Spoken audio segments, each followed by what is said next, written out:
Hey, it's Mrs. Bokerman here. Today's video is going to teach you how to solve using a different method, the quadratic formula. Okay, so far you know how to solve by factoring, and that method really works really fast when you're really good at factoring and when it actually factors.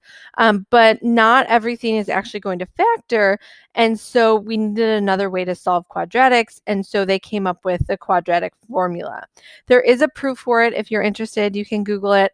Otherwise, we're just going to go ahead and get started. It is more complicated. It's much longer. A lot more calculator work. But what's nice about it is it works 100% of the time. So even if something were to be able to be factored, you can always use the quadratic formula. It works every time. Okay, so the quadratic formula really looks at the coefficients, which are the numbers in front of the x squared, the x, and then the number about itself. So the a, the b, and the c. And you'll see I color-coded that for you. So this thing in the box, is the quadratic formula. Like I said, it's a little bit more complicated than factoring, but it works all the time. Okay, so all you have to do is take the numbers that are in the A spot, the B spot, and C spot, and plug them into the correct spot. So this formula is opposite B plus or minus square root of B squared minus 4 times A times C all over 2A. And if we were in class, I have this funny saying that helps you memorize it because you're supposed to memorize it, especially going on into the years above you. So here's my silly saying for you. A negative boy couldn't make up his mind about a radical party where 2 boys got turned down by 4 awesome chicks and the party was over at 2 a.m.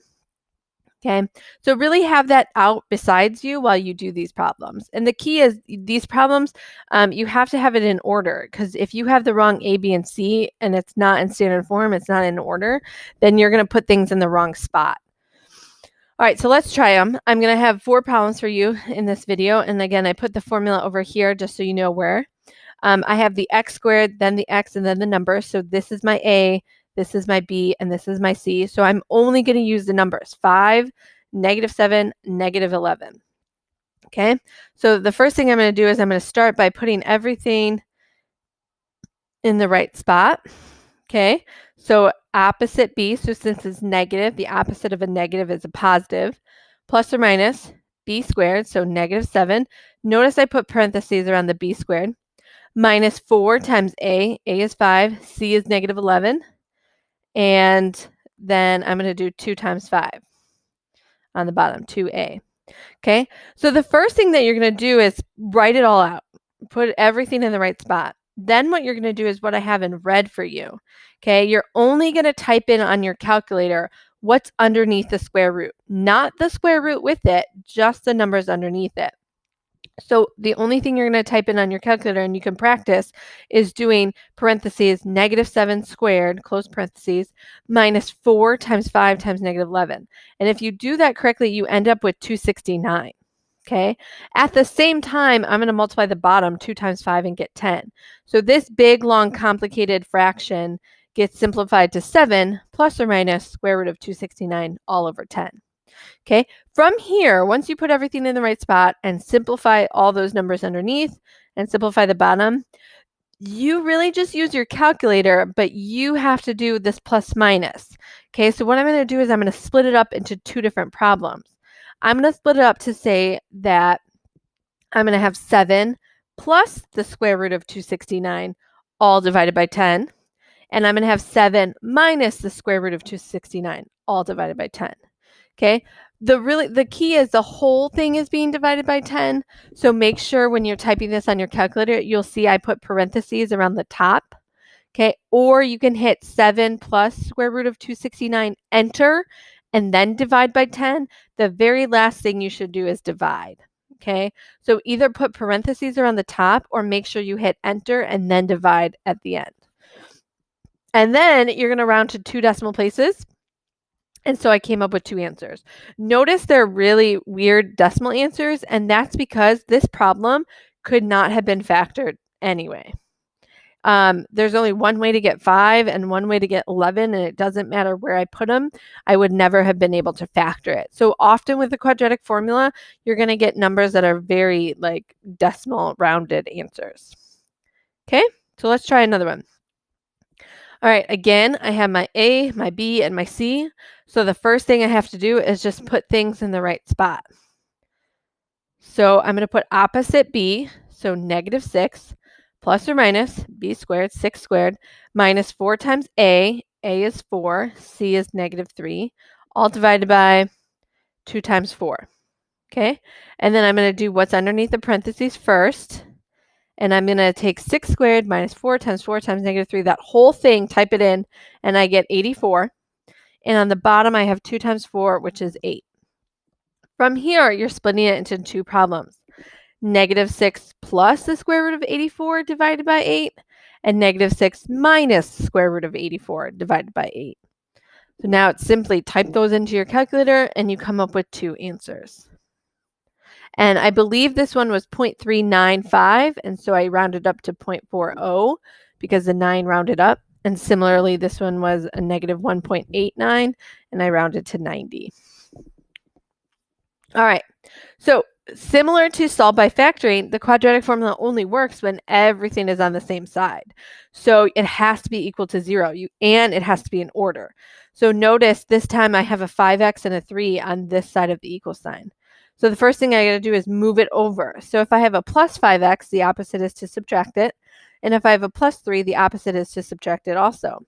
However, it has to go in order. So I have 2x squared. I'm going to take this 5x and I'm going to squeeze it in between. And I have a 3, but I already have some numbers over here. So you have to combine like terms if necessary. And so if I do that, it becomes this. 2x squared minus 5x just goes in the middle, and then a -6 minus 3 is -9. Now it's equal to 0. Now I have my true A, B, and C, and now I can do the problem. So let's go. Opposite of B, if it's a -5, I put +5. 5 squared minus 4 times A, 2, times C, -9, all divided by 2 times 2. And then I'm going to simplify it. So on your calculator, you're going to do 5 squared minus 4 times 2 times -9. You should get 97. On the bottom, I'm going to do 2 times 2, and I get 4. From here, I'm splitting it up again into two problems, 5 plus the square root of 97 and 5 minus the square root of 97. Being very careful how I type that in, and I get two answers on my calculator. So the only hard part about the quadratic formula, just like solve by factoring, is you got to make sure it's equal to 0 first. What also might happen is you also could be missing one of these numbers. So be very careful. If you're missing like the 5x or just an x in general, then B would be 0. So you'd put a 0 here and a 0 here. Or sometimes you might be missing the end, C, and so you would put a 0 for the C. Okay. You will never be missing the A, because if you're missing A, then it's not a quadratic. So you'll always have an A value, but sometimes you might be missing B, sometimes you might be missing C. So just be careful. All right, one more, last one. You have 2x squared plus 3x equals x squared minus 7. So similarly, I cannot do the quadratic formula until everything's on the same side. So I'm going to subtract the x squared, and I'm going to add the 7 over because I have a -7. So in this case, I already have x squares over here, so I'm going to subtract them together. I'm going to combine like terms. I have 3x, that goes in the middle. I don't have any numbers, so this 7 is just going to kind of squeeze on the end. So you end up with this, 1x squared plus 3x plus 7. So I have an A, a B, and a C. Okay, so again, put everything in the right spot. -3, 3 squared minus 4 times 1 times 7. Remember, this is not 0, just because there's nothing there that's a 1. If it was 0, it would be gone. Okay, so this is a 1. And then 2 times 1 on the bottom. The first thing that I'm going to do is figure out what's underneath the square root. So 3 squared, 9 minus 4 times 1 times 7. And I end up with -19. And you'll see it highlighted. Because if you right now try to take the square root of -19 on your calculator, it'll say error, non-real answers. And that's because you cannot take the square root of a negative number. No, we did not do anything wrong. All that means is there actually are no answers. Okay, there are no solutions. So anytime you get a negative number underneath the square root, that means there are none. Okay, and that's the quadratic formula. Just a lot of steps and a lot of calculator work. The one thing I do want to talk about real quick is what's called the discriminant. And the discriminant is only part of the quadratic formula. The discriminant is the part that's underneath the square root, where it's b squared minus 4 times a times c, this part here. And what the discriminant is used for, that's the first thing we make you find anyway. And that actually will tell you how many solutions you're going to have before you even start. So when you find this and you get a number, it'll tell you how many answers there are. Most of the time, like 95% of the time, every quadratic equation is going to have 2 answers. However, the last one we just did had none. Okay, so what's happening is you could end up with no solutions. You could end up with exactly 1. Most of the time you end up with 2. And so when you're doing the discriminant, when you do b squared minus 4ac, it'll be no solutions when it's negative, when you get a negative number. It doesn't matter how big or small. If it's negative, you can't take the square root of a negative number, so there are none. Okay, to get 1 solution, you would actually have the square root of 0 underneath, and that would be because then you would do like 5 plus the square root of 0 and 5 minus the square root of 0, and that's really not changing anything. So you're getting only 1 answer. But most of the time is you're going to get a positive answer because you have some sort of positive number. What is interesting, though, for those of you who really understand this, is if you get a perfect square underneath the square root, then that actually tells you that the problem would have factored. So let's say underneath the square root, you got 25, 36, 49, 64, any of those numbers, that actually means that it would have factored had you tried to factor it. So that gives you kind of a clue. So the discriminant is kind of used to tell you how many answers there are. It does not tell you what the answers are. You would actually have to do the quadratic formula to figure out what the answers are. Okay, so hopefully that makes a little sense. And now you can go ahead and practice.